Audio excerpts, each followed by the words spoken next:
Now the moment we've all been waiting for. I am Nate Riggle, and you are listening to The Way of the Bonfire. All right, welcome in. We have a good one today. This is the podcast where we focus on bringing the world together in much more meaningful and lasting ways so that the individual can make the most of their life. Finally stop waiting to do that. And I have some really good examples today. Oh my gosh, I'm so excited to do this one. I'm maybe a little bit too excited for a guy standing in a room by himself. But today I want to talk about the frontier that we have. We're in this modern world with all these conveniences and luxuries, and it doesn't feel like there's a lot more of a frontier to explore in terms of, the physical world. So our frontier is different, and it's probably different for each one of us. But we can use the principles of the brave men and women who sailed the unknown seas to help us understand how to embark on it better. Because they had to prepare mentally as much as they did physically in the form of supplies and maps, etc. And number one might just be that, you need to expect grief from the constant change that's ahead of you, that your experiences, you have to be ready to meet it. Allow yourself to feel it and give that change and disruption the right meaning. Because you'll have to leave a lot behind of what you know and your old way of life. If we think about the people that really blazed the trail and first colonized this part of the world that I live in, for them, it was literally a land that they knew that they were leaving behind. It was their family and their friends and many of their belongings for something they'd never seen in unknown territory. And for us, it may be the same. It certainly includes leaving behind some form of safety and security and familiarity in our former selves to forge something so much better. And when that calls, it's not that you're ungrateful. It's just that you're grateful for the opportunity and that thing that's calling to you to go and do what you've been waiting for. So I'm going to launch into this. When the first two major expeditions set out to colonize America, there was the Plymouth Company and the Virginia Company. And the Virginia Company out of London was the one who settled Jamestown.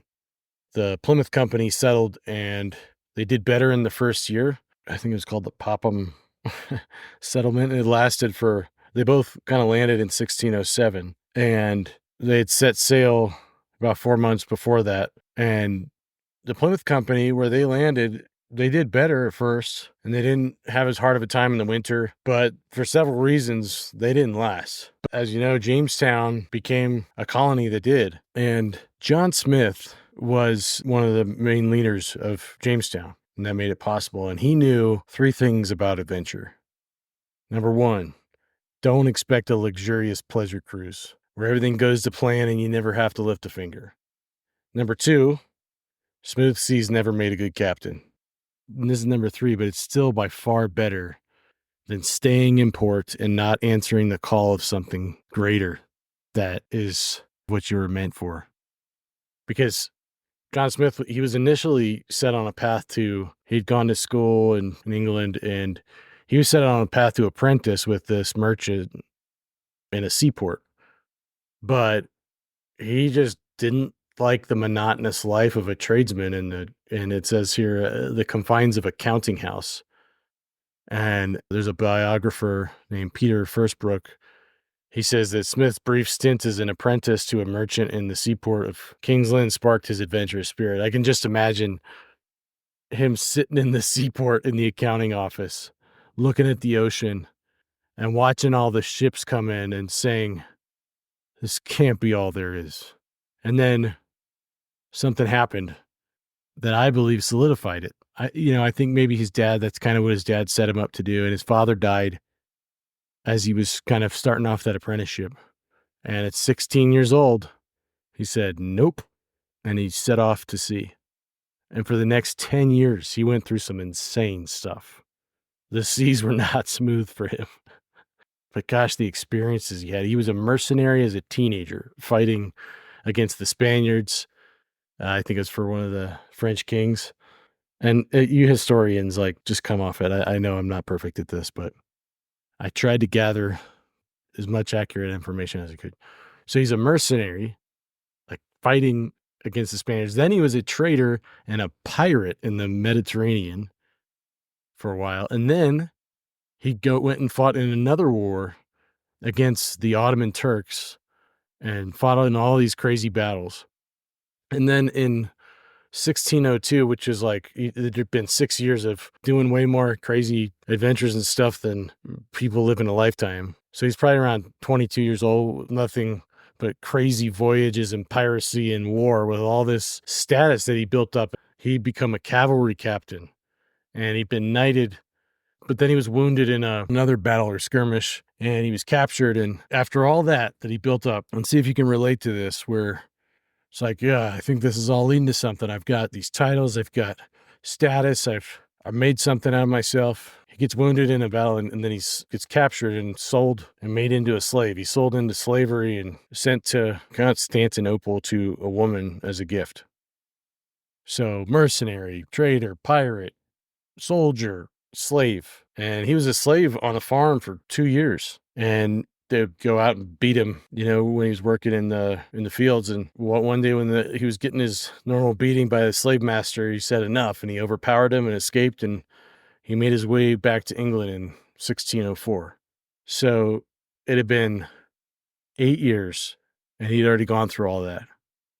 And as you hear the story go on here, the reason I give all the backstory is just because of that. Smooth seas never made a good captain. What any one of us is going through is preparing us for the crazy, great things that are in front of us, the impact that we're trying to make. So 1606, 10 years later, he set sail from the day that he left that accounting office and said, I'm not staying in port. He set sail to colonize the New World with the Virginia Company. And I mean, he must have been pretty strong-willed and a little hard to handle. So he got arrested and charged with mutiny by the captain of one of the ships, was sentenced to be killed. And that was probably like 2 weeks into the 4.5-month journey. So he's under arrest for the next 4 months, like expecting to be hung. And then when they landed in Virginia and they unsealed orders from the Virginia Company that was putting the whole thing on, the orders designated John Smith as one of the leaders of the new colony. So he went from slave to going on this great expedition to arrested to sentenced to death to leader of Jamestown. And so they get there and they wander around for another few weeks and trying to pick the right site. And that's where they chose Jamestown. But it's like this swampy peninsula area in Virginia. And everybody from that trip was in rough shape and there's barely enough food to survive. And more than half the people had died that set sail from England. It was like 104 of them. Just because it was so swampy and there's not enough food and there's a lot of disease and they could have like a cup of rations per day. And then a few months later, you got this guy, he's kind of been prepared for all this. He's gone through crazy stuff. And a few months later, another 100 settlers came and we're starting to try to build this thing up, but it's like barely even getting started. And John Smith's trying to make it all work. And the village caught on fire because they just weren't being careful. And the river right by them froze over. That's how cold it was. So they're just like living in these burned ruins in the middle of a freezing winter. And they all started starving again. And then lost more than half of that group. So like another 50 plus people from that new group of settlers that landed died. Then in October it's like 2 years in, not quite, more settlers came. And you're thinking like, we don't got enough food, we don't have where to live. And that guy, Captain Newport, that he tried to have him killed, he brought these 70 new settlers and there was women, but no food. And then he's also asking like, John, you have to pay for my voyage with supplies that you have little of. So he's having to deal with all this, but he's already been through crazy stuff.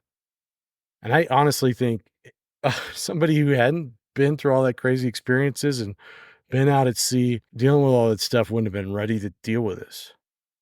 And then he had, because there just wasn't enough to eat and all this crazy stuff's happening, he's trying to make it so that the Native Americans will, like the tribes nearby will share some of their food while they get set up. And he's like trying to establish trade, but they're just like holding out on him. And so then nobody's got enough food, and it's just like the tensions are rising, and they're trying to force him to do it, give him food. And then he has settlers from his own group that came, like from the groups that came over, and these tribes planning to kill him again. This guy's just trying to make it all work. But Pocahontas tipped him off, and he went and said to everyone before they could do all that, he said, "He who will not work will not eat." And that finally turned things around and stabilized it enough to get everyone having a more industrious mindset. Yeah, there were people who didn't like that, probably the same people that were instigating the the plot to kill him and trying to like unite for the wrong reasons. They kept trying to get out of it. And they were insisting, like, to John Smith, like, "We got to get out of Jamestown. This just isn't going to work. Like, we can't do this thing where we all have to work to eat. Like, that's not what we came here for." And so they tried to get out of it. And some of them went and deserted that settlement that they were trying to put together to these tribal villages. But they were like the Native American tribes, they were following the same work. Like, if you work not, you eat not rules. Those people that are trying to hold out because they just really didn't want to do it this way, they almost starved again. But because of the relationship that they had established in that area with Powhatan and the native tribes in the area, that was what allowed them to not just barely survive, but grow and develop almost more than they could handle. So people started hearing that things were working out, and then they start sending more settlers. And he's out exploring the Chesapeake. And so he's trying to find more food and trade to feed all these new settlers that are arriving. His gunpowder blows up in his canoe, and that injured him bad enough to have to go back to England for treatment for a while. And then they had new governors that came and took over, and they had their own challenges. Like, it wasn't perfect for them, right? But they would not have had a place to continue to colonize if John had caved and abandoned Jamestown under all the pressure everybody was trying to put on him. And he wasn't done. He didn't come back to Virginia, probably because he was just frustrated with the setup there and how they kept doing all this stuff without logistics and planning. They're like, 500 more settlers. We got to get it going. But he came back to the same coast to keep building and colonizing and mapping what later became, as he named it, New England. And I mean, this guy he just knew the spirit of adventure and exploration and growth. 1614, he made another voyage to further up the coast to explore, and they were doing so well with trading and all that stuff. And that was part of it. He was going to get oil and whale tails and furs and fish and go take that back and trade it in England. So he did that, but his alliances with the local native populations were ruined by a guy named Thomas Hunt, who was trying to monopolize the area by enslaving the natives in the area. And John Smith said they were trying to keep the country in obscurity so that Hunt could monopolize it. He was trying to tick everybody off in the area so that John Smith couldn't come back and set up a plantation there. So anyway, he then tried to come back to that same coast a couple more times and settle in. But in 1614, his ship was destroyed by a storm. And again in 1615, his ship was captured by French pirates near the Azores.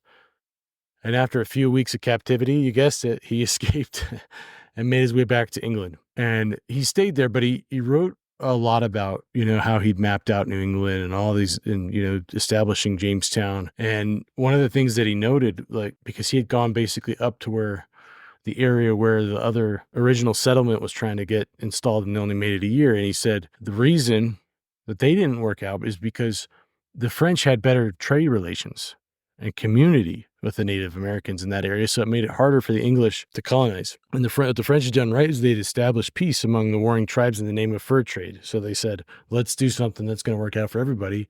You guys don't have to fight each other. You don't have to fight us.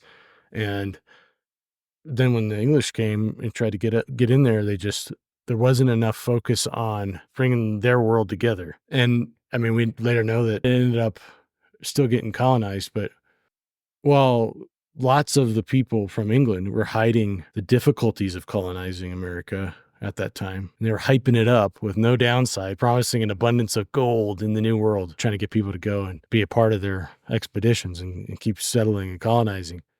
John Smith emphasized that was not what made it a great opportunity, but that it was full of opportunity in industry, that you could get a yield if you're willing to work. Like things like you could do shipbuilding, there's fishing and farming and furs and trade and all these things that were possible there, that it was like you get to be on the, the front line of that and start reaping from hard work instead of just, oh, there's gold everywhere. But he said there's lots of danger and hard work inherent in it, and that only people who are willing to go and deal with those two things would be able to live and succeed in America. So he understood that when you go on an adventure, it's so worth it. Staying in port is not what boats are made for. He had gotten so used to just everything going not to plan that he knew how to deal with it. And that's why the place didn't fall apart, even when everything he said it should. And of course, he has his haters. Like, this is the other thing that's funny to me is, like, anytime you even say the word Pocahontas, everybody's like, blah, blah, blah, it wasn't real. Like, there's all kinds of historians saying, it's like, okay, got it. But there's all kinds of historians saying the other thing too, where they're like, no, he is telling the story. Like, there's no reason to discredit him fully on his relationship with those tribes and how she had helped him out and saved his life. Nobody even argued with his writings back in his day, but now we got these hoity-toity people in the modern day that are just like, oh, he's embellishing this. But the people in his day didn't contest what he wrote. So it's super easy to stand there, especially when you weren't there, and question what somebody's been through. And that's just the plight sometimes of when you're an adventurer, you're not going to always be believed, or it's not going to always be understood, but it's worth it. So I want to go into the 3 ships. I looked at several different stories from like further back history and recent history, and it's pretty obvious that if you're going on a great voyage, you can't sail alone. Like, even if it's exploration and discovery, especially then, like the Nina, the Pinta, the Santa Maria, they had 3 ships. And after we kind of had an idea where everything was, and they had the latitudes all mapped out, and they were going to set up the first permanent colony, there were 3 ships that went to Jamestown: the Godspeed, the Susan Constant, and the Discovery. So they still didn't sail alone. And then there's this other story of 3 ships, and I think it's got some pretty strong parallels to consider. Back to that idea of, expecting, because we live in this modern day, that everything should be a pleasure cruise, that we got it all figured out. The Titanic, as you know, that was like a bunch of rich and wealthy people, and they were super confident that thing could never sink. Right? They went out there and they kind of just were relying on everything everyone had told them about the ship. And they were, what happened? They hit the iceberg and the thing started sinking. And 10 miles away, there's another ship called the SS California, and they decided that it was too dangerous to go and help them because there's just icebergs everywhere. So they stayed put. And then they radioed out to another ship called the Carpathia. I don't know how you pronounce it, but that one's 58 miles away, which is really far, especially when the thing's going down. And they were headed away from that area. And the captain of that ship said, turn the ship around.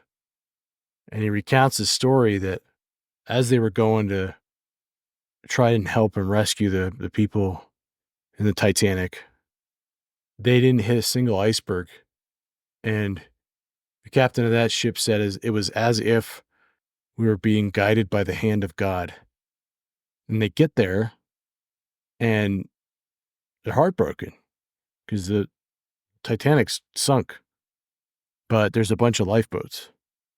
And that's how those people were saved, because the Carpathia just, you had this, if you really look at that, I was actually reading the comparison of these ships and hearing it related to, like, which ship are you? Are you the one that's overconfident that thinks you can go do it and nothing bad could possibly happen, rely on your own strength? Are you the one that goes and says, that's your problem, we're not going to risk it? Or are you the one that says, we're going to let God guide us to go help, and we're going to not let that ship be on its own? The ships of relations really matter. I'll be launching and sharing details of a group that I'm super excited about for entrepreneurial fathers that are in the middle of everything. They're in the Bermuda Triangle of life. And it's going to be a group to help grow and support each other in growing businesses when you're being pulled in all these different directions.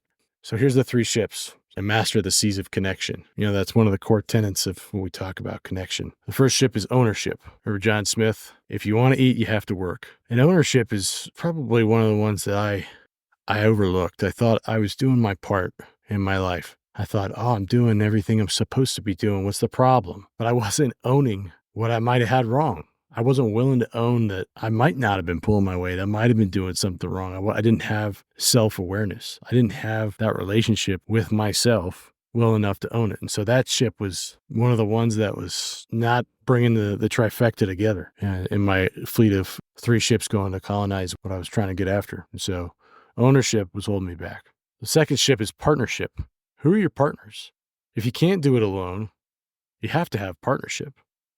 And you got to understand who your partners are. My number one partner is my creator. If I don't have that partnership, I'm just gonna keep wandering around. And tried it so many other ways. Tried to just do it myself. And you can believe what you want to believe, but I think that's one of the number one partnerships. Who are your other partners? If you've got a family, your spouse or your significant other, are you just married and not partners? Like, are you really thinking of it from a partnership mindset of how can I make this better for the other person?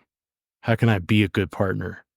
And how are we going to go do this together instead of I have my agenda, she has hers, and we'll be 2 ships passing in the night. We'll link up whenever we feel like it.